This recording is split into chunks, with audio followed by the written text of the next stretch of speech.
मित्रों, अभी अभी कार्यक्रम की शुरुआत के पहले हमने पहलगांव में जो आतंक की भेंट चढ़े, जिनका बलिदान हुआ, वो हमारे प्यारे भाइयों बहनों को श्रद्धांजलि दी। मैं आज उन सभी आतंक की भेंट चढ़ने वाले हमारे नागरिकों को, उनके परिवारजनों को कहना चाहता हूं, एक क्षति सिर्फ आपकी क्षति नहीं है। आपके जितना ही दर्द देश के हर नागरिक के दिल में है, हर नागरिक इतना ही दुख का अभिव्यक्ति करना चाहता है। और मैं आज पूरे देश की जनता को ये बताना चाहता हूं कि 90 के दशक से कश्मीर में जो आतंकवाद चला रहे हैं, उनके खिलाफ हमारे प्रधानमंत्री नरेंद्र मोदी जी का जीरो टॉलरेंस का नीति है। हम मजबूती के साथ अपनी लड़ाई लड़े हैं और आज वो ये न समझ ले कि हमारे 27 नागरिकों का जान लेकर ये लड़ाई जीते हो। मैं सभी आतंक फैलाने वालों को कहना चाहता हूं कि लड़ाई का अंत नहीं है, एक मकाम है। हर व्यक्ति को चुन चुन कर जवाब भी मिलेगा, जवाब भी लिया जाएगा।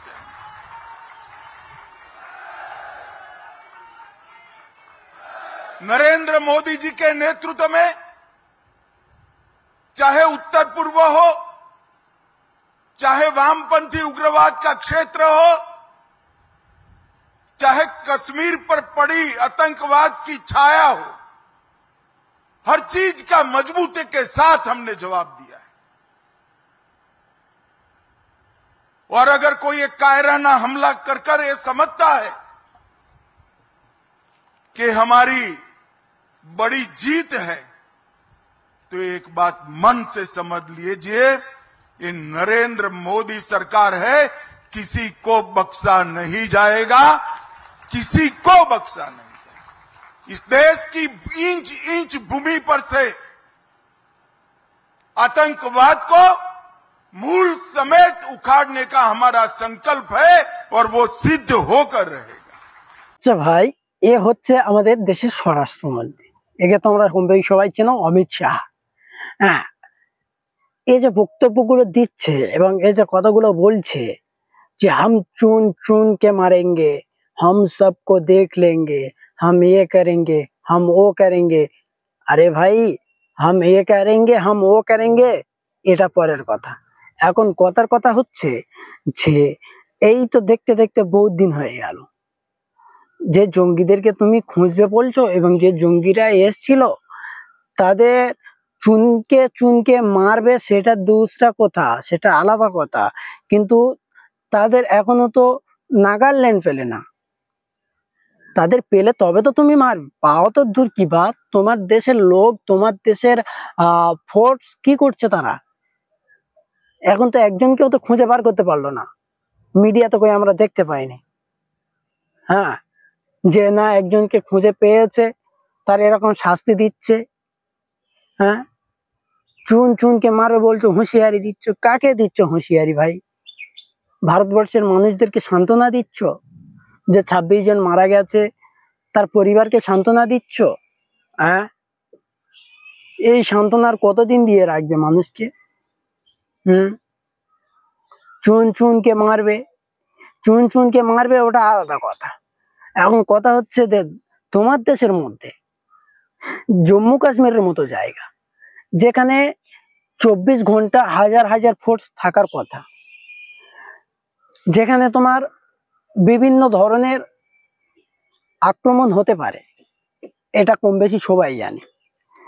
সেখানকার মতো জায়গায় যারা ঘুরতে গিয়েছিল তাদের মুখ থেকে এই কথা আসছে যে আমরা ওখানে ঘুরতে গিয়েছি, হ্যাঁ, এবং ওখানে ঘুরতে যাওয়াতে জঙ্গিরা আসে এবং জঙ্গিরা এসে ধর্ম জিজ্ঞাসা করে, নাম জিজ্ঞাসা করে এবং কলমাও জিজ্ঞাসা করে, এবং যাদের কপালে সিঁদুর রয়েছে, শাঁখা রয়েছে এবং হিন্দু পরিচয় পাচ্ছে তাদেরকে মারছে। ভাই খুব সুন্দর কথা। আমি অমিত শাহকে এই প্রশ্নটা করতে চাই যে জঙ্গিরা এলো 300 কিলোমিটার, পাকিস্তান বর্ডার থেকে ভারতবর্ষের জম্মু কাশ্মীর 300 কিলোমিটার, যেটা আমি জানলাম। তো সেই 300 কিলোমিটারের ভিতরে তারা এলো, এসে কলমা জিজ্ঞাসা করলো, নাম জিজ্ঞাসা করলো এবং তোমার ধর্ম কি সেটাও জিজ্ঞাসা করলো, এবং তারপরে গুলি চালালো। সব থেকে বড় কথা, গুলিটা যখন চালালো বন্দুকের সাউন্ড হয়েছে নাকি হয়নি? একটা বন্দুকের সাউন্ড হলে কতদূর সাউন্ড যায় সেটা তোমরা খুব ভালো করেই জানো। সাউন্ডও হয়েছে, 26 জনকে মেরেছে। তখনও ভারতবর্ষের কোনো ফোর্স ওখানে ছিল না, তখনও ভারতবর্ষের কোনো আর্মি ওখানে ছিল না। যাদের হাতে দেশ ছেড়ে দিয়ে দেশের জনগণ নাক ডেকিয়ে ঘুমাচ্ছে, দেশের প্রধানমন্ত্রী ঘুমাচ্ছে, দেশের স্বরাষ্ট্রমন্ত্রী ঘুমাচ্ছে, যাদের হাতে দেশ ছেড়ে দিয়েছে, যে আর্মি আছে যখন বর্ডারে, তারা আমাদের রক্ষার জন্য, আমাদের সুরক্ষিতের জন্য তারাই তো কাজ করছে। তো তারা যদি ভিতরে এসে 26 জনকে মেরে দিয়ে 300 কিলোমিটার এসে মারলো, ধর্ম জিজ্ঞাসা করলো, গুলি করলো 26 জনকে, ফের সে তারা আরামসে সুরক্ষিত ভাবে 300 কিলোমিটার চলেও গেল,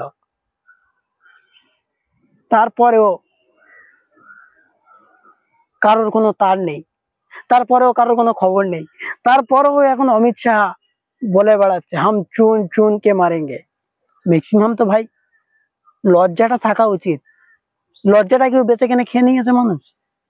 এখন মানুষ এমন একটা পর্যায়ে চলে গেছে যে লজ্জাটাও পর্যন্ত খেয়ে নিয়েছে। হ্যাঁ ভাই, এটা কোন ধরনের কথা?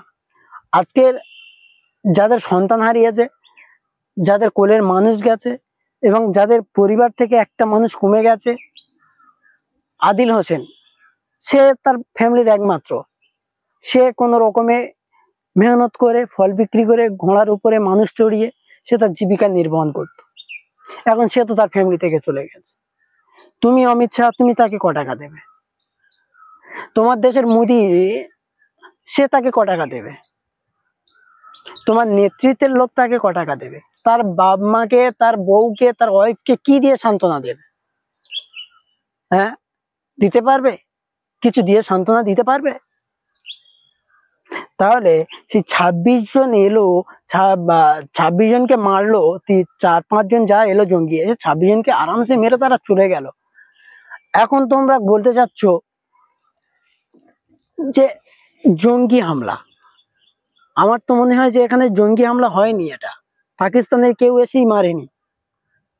এটা যদি মারতে হয়, যেটা আমার ব্যক্তিগত কথা, আমাদের ভারতবর্ষেরই মানুষ রাজনৈতিক প্ল্যানে এই কাজগুলো করানো হয়েছে এবং এই কাজগুলো করেছে।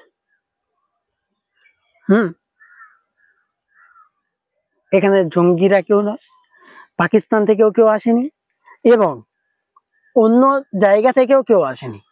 এটা স্রেফ হিন্দু মুসলিম দাঙ্গা লাগানোর জন্য, হিন্দু মুসলিম বিভেদ তৈরি করার জন্য, হিন্দু মুসলিমদের মধ্যে এই ভালোবাসাটা, সম্প্রীতিটা নষ্ট করার জন্য মানুষ আসে এবং এই কাজগুলো করে। তো ভাই কি বলবো, আর কিছু বলার নেই। যারা বোঝার তারাই তো ঠিক বুঝতেছে। এতটুকু বলা। দেখা হবে পরের ভিডিওতে।